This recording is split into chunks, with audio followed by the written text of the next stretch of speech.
देखिए, आज हम जो है अपना पैतृक अपना आवास पर अपने गांव पर आए हुए हैं।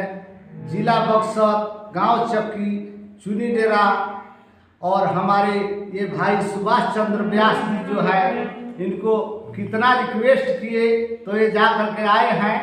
ये गाने के लिए जो है इनको रिक्वेस्ट किए हैं, ये अपना गा रहे हैं। इनको आप लोग सपोर्ट कीजिए और सब्सक्राइब कीजिए और इनको आगे बढ़ाने का काम कीजिए। आप लोग से यही हमारा नम्र निवेदन है कि आप लोग इनको सपोर्ट कीजिए।